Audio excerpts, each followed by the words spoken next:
too, bro. Another thing too. A lot of us that come from see, we so real, right? Because we got Marv, he Haitian. My brother playing the game. Well, you Jamaican, right? Yeah. Boom, you Jamaican. Z Jamaican background. I'm Guyanese background. Our brother African background. The motherland background. So, see, it's dope when we talk like this because we all come from different places, but we got everything in common though. You know what I'm saying? Like if everybody was American and was just one African, or everybody American and was just one Haitian, or whatever, it'd be lopsided. You know what I'm saying? But we all come from the same place, same environments, and that's why it's easy for us to be on one accord. You know what I'm saying? And share knowledge. And I thank Z for doing this, because I don't know what's up with Z lately, but lately Z just been like that connector, like connecting people. You know what I'm saying? I don't know what it is, because he's, you know, I don't know. He ain't never been like this, but not that was a bad thing or good thing, but Z just been connecting brothers, you know what I'm saying, whether over the phone, on Zoom, whatever, and I think it's dope. Trying to get to the meat. Z trying to get to the meat. Yeah, my wife in the back. She over there. She needs. Z-Lo trying to get to the meat. I'm trying to get in the conversation too. I'm going to have to start me a girl Zoom, y'all over here. I'm like, I want to talk too. Can I talk about it? Can I say something? I'm gonna tell y'all this though. Let me tell y'all this though. My thing is, we're from, like he was saying, and it's funny because I joke about it all the time. It's a lot of women out here that want to settle down, that want a man, that want blah, blah, blah, blue. And I always tell them, I make a joke about it. Hey, Z-Lo. Hold on, he about to introduce. Oh, okay. She's an actual stand-up comedian, like official stand-up comedian. She goes all over the United States. She does stand-up comedy. She's a dope sister, and my brother's a lucky man to have a dope sister guy's back like that. Yeah, indeed. I just want to make sure she get a proper introduction.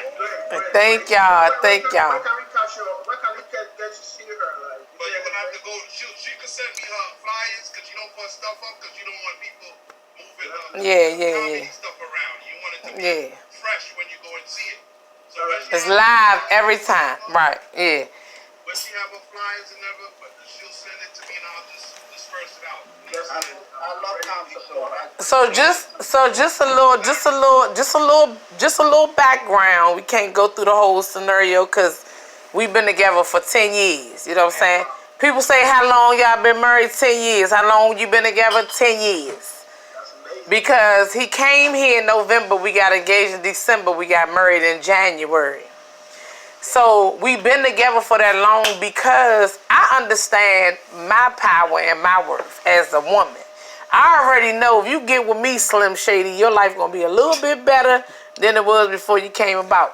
But we met each other on Facebook, and he came in for the weekend, and he ain't never go back home. He came in for the weekend, and he ain't never go back home. You know what I'm saying? So a lot of females. I was talking to a girl just today. When I tell y'all, I be on the phone with females for hours. They like, how will you meet your husband? How you blah blah blue? And I talk to him and I say, look, you gotta meet a man in the level where he is. The main thing in relationships is 3 things will cause a relationship to fail. A lack of sex, a lack of communication, and a lack of money. My husband already know if he ain't got no money, we ain't talking about nothing, and we sure ain't having no sex. So at the end of the day, you make me sound like a trick. That sound at like the end of the day. Hold on, babe. Hold on. At the end of the day, when I first met him, you make me sound like I'm a trick. When I first met him, it was the communication part. The communication was so strong. We was talking to each other for hours and hours and hours, and a lot of times women just want to get into your head. They want to get into your mind. They want you to communicate your feelings to them. They want to know how you feel.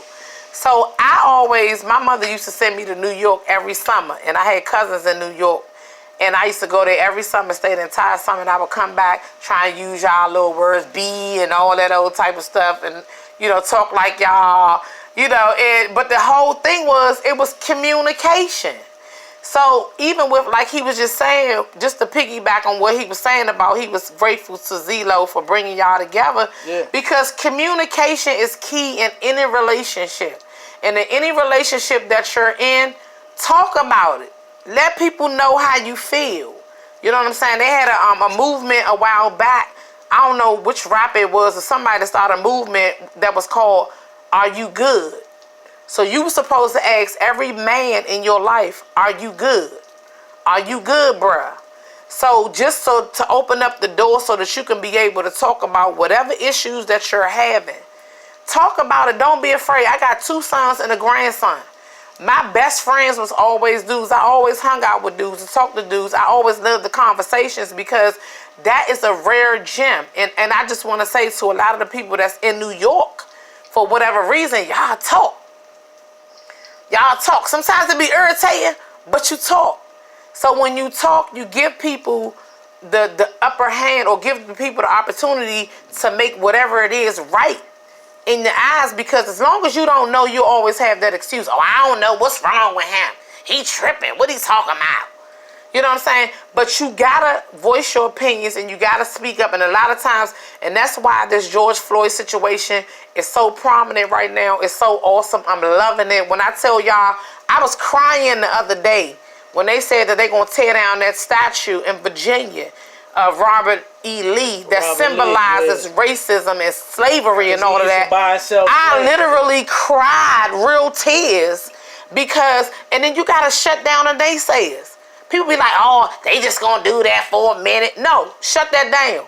We gonna talk positive because you have what you say, you believe it, you receive it. If you keep talking about, oh, they ain't gonna do nothing, they watching what you say. And they gonna make a believer out of you because you keep talking about, oh, it ain't nothing. Oh, that's just a little bit of, oh, that's just, no. Anything right now that they're giving us is an awesome opportunity, and it's a door that opens up to a next door and a next door, and it's gonna keep pushing. Sorry to cut you. One thing I noticed about this protest, women is out there hard. And youngins. And the youngins. And the youngins. And the youngins. You're not gonna take our brothers. You're not gonna take our fathers. You're not gonna take our uncles. You're not gonna take. I'm a mother who has. Listen, but look, Zelo. Let me tell you this. But let me tell you this though, Zelo. My sons are 26 and 23 years old. Every time they suspended my sons in school, guess what I did? Put them on the bus and sent them to school. You ain't suspended. Go to school. I told the principal, I sat in the office of the principal and I said, you're not going to throw away my sons. They got 2 strikes against them. They're men and they're black. There's 2 strikes they're born with already, right? So the principal told me, he said, in the 26 years that I've been in the school system, I have never rescinded a suspension. And I had to look up rescind because I didn't know what rescind mean. So I meant to take back. So he had never taken back a suspension in 26 years of being in the school system. I ain't play with them. They try to expel my youngest son. I had a round table discussion. I went to the Board of Education. I went to everybody. Y'all not throwing my son away. And they put him right in the automotive program. To this day, he's a mechanic. That Bama works on cars. And my oldest son, he do what he do. But at the end of the day, I stayed on it. My oldest dude. Cause he ain't listen. He ain't take up barbering like I told him to take up barbering. He ain't take up barbering. That nigga a He drug messed up. dealer, rapper, entrepreneur, nigga with a job. You know what? I commend you for that, yo. Cause I need more parents like that. Cause I worked with kids for a living for 25 years, and I wish all my parents were like that. Yeah, I be right there. I be like, look, I got you. If you need me to sign a form, It's not nobody else fighting. Not no white person fighting. Now they always fighting against the race. that's right. Goddamn spirit. Because if the children are failing, guess what? It's all 3 of us. It's the parent, it's the teacher, and it's the child. All 3 of us got to come together to make sure that they're successful. The teacher can't paint. Isn't working anymore, and it can't be the parent. It's all 3 of us together. That's that martial law, kid. Want you to shut the, yeah. Yo, D-Dub, they want you to shut down, kid. That's that martial law, bro. You know Look what I'm at saying? Z. Watching the crib. Y'all all in New York? You saw the video with Is they all in New York? on these steps and he was telling them get Yeah, go they in all their in New crib. York. I don't know where bro at. Shooting the pellet bullets at them, bro. Exy love y'all all in New York. Hey, yo, Z, everybody in New York, right? Except for me, right? All y'all in... Where y'all at? Oh, Marvin, Manhattan. That's still New York, But I'm ain't saying it? everybody in New York, right? Except for... in Connecticut. Jermaine is in Rochester. Where you at? Rochester? Where you at, Jermaine? I think Jermaine is he lives in Maine or something like that. Who's Jermaine? But y'all always in New York at one point, right? Yeah. Yeah. Oh, yeah, shit. That's what's up. I be trying to stay out the conversations, you know, it be hard. Let me ask you something, Gigi. Uh-huh. Your sons go out.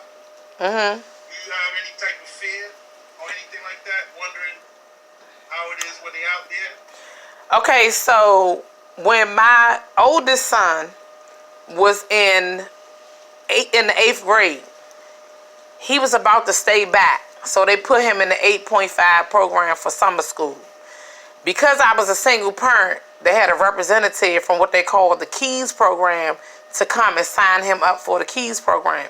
So that in turn had my youngest son to come behind him because that's his brother knows of my sons. So in the Keys program, they teach you about life. They meet once a month. They pay them $50 a month and they talk to them. I'm not allowed in there. I can't speak for them. I can't do anything for them.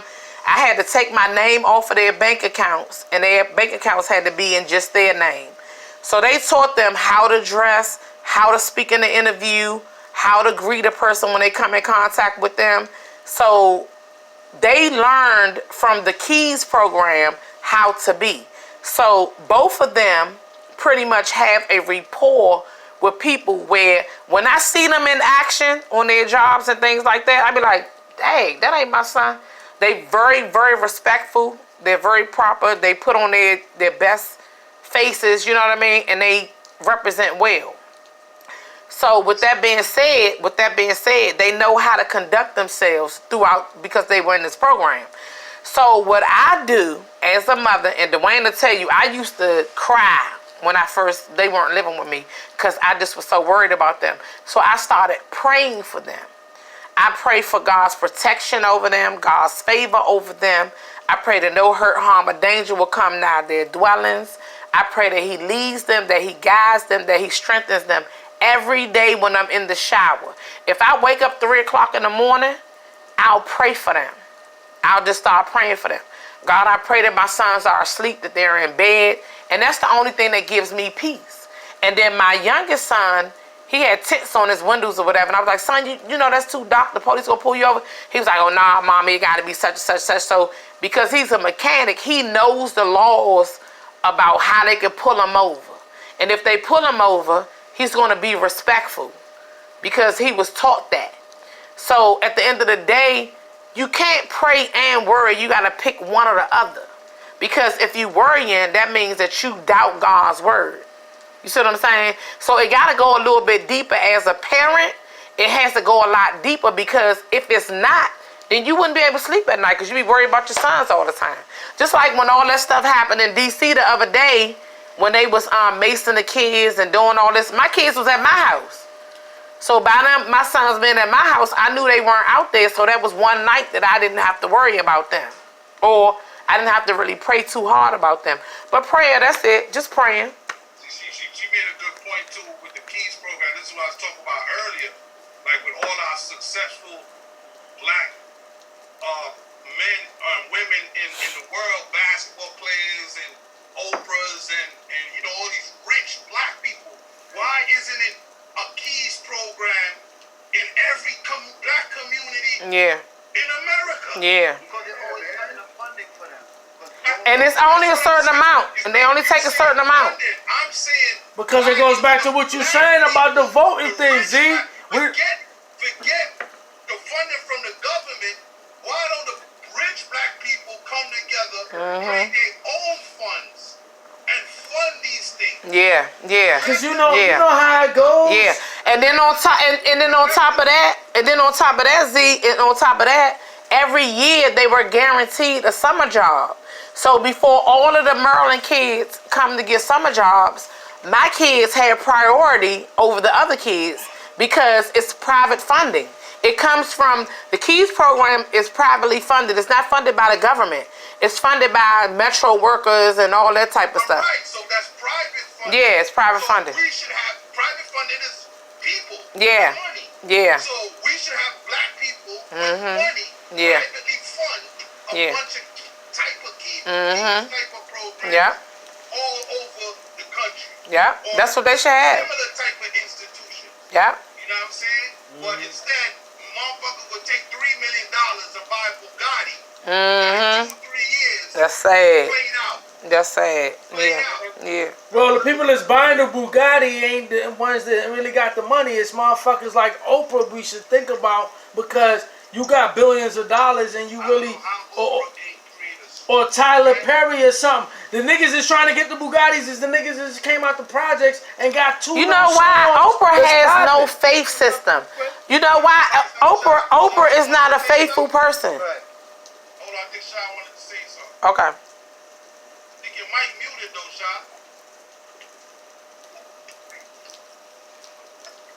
I was agreeing with you. Oh, okay. The only thing I disagree with much on the people who already made their money to invest back in the community. We wait too long. And all the parents that go out there and they buy their kids Jordans on a regular basis, like the kids walking around with Gucci's and Prada and all this expensive stuff, we don't put none of that money into the school system. Well, we put money into our school system via our taxes. Tax.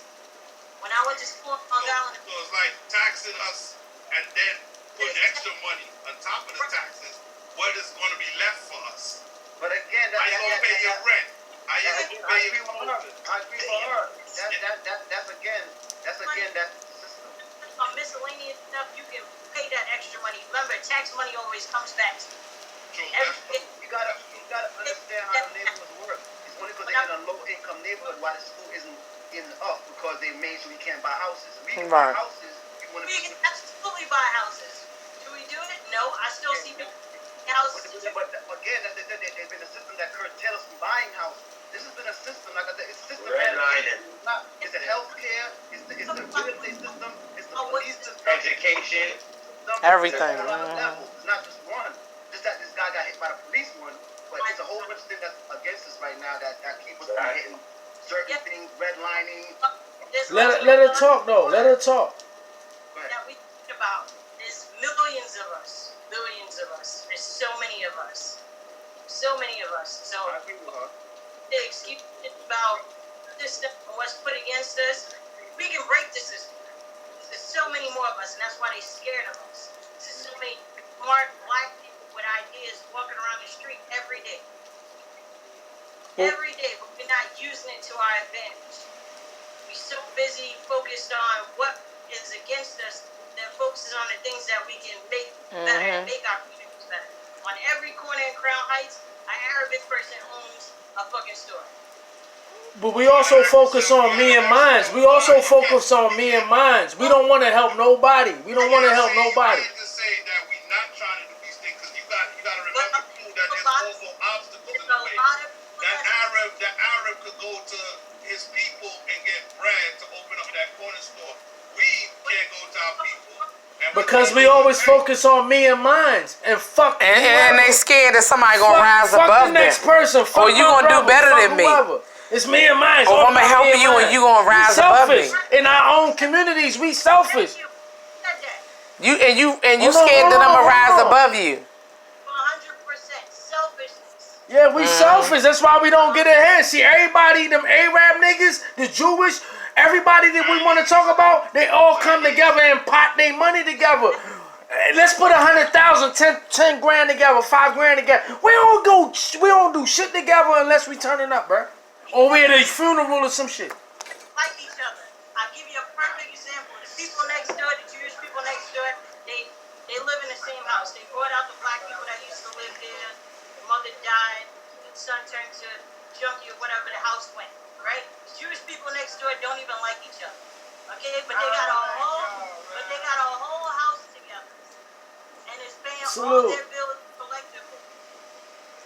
Black people get to it too, but we still. We're divided. We just divided. We divided. Like you said, Prada and Gucci. We're divided. It's because We're like when I divided. listen. It's because when I started in comedy, because of my confidence level and how I felt like I was going to do XYZ. People was telling me they didn't want to help me because they don't want me to rise above them. So you would have people that would say. Exactly, cause the baby would say to me, "Look, this what he said. This what he said, Zelo. He said, don't forget the little people, Gigi, when you make it real big." And he was in the comedy game before me. Exactly. You gotta leave niggas back. They don't want you to leave them back. You know who you gonna leave back. You know who you. They don't want to get left back. correlate with. Like, come on. Somebody else to come up so that they can come up instead of using what they know and the talents that they have to come up and then collect and then I support you. You got a business, I'm gonna go support you. You got a business, I'm gonna go support you, and y'all support me. No, we hate on each other. We don't do that. They ain't gonna do that. I'm gonna touch on one little thing about the black business thing, right? I'm not gonna. And I got 3 of Let them. them talk. I'm not gonna buy Chill, let 'em talk. nothing from a black person if it's garbage. And I got 3 of them. Hold on. Let me finish the point. Just like Gigi, she's a comedian. If I go see her one time and she's garbage, not going back to see her. And then when you went to see me, was I garbage? No, he's hypothetically speaking. You know what I'm saying? Thank you. The problem with the black business. That's a is shout like, out. For instance, Sean, I know if you go to a black restaurant and the food is garbage, you're not going back there. Nope. And you're not gonna tell nobody about Baby, it. talking to somebody. Let them talk. We gotta stop saying we support black businesses. I'm muting this. No, we You gotta have etiquette when you're on this. You can't just. We talking together. Everybody Nah, talk. he said somebody's name. He said shot. Let them talk. Let me stop.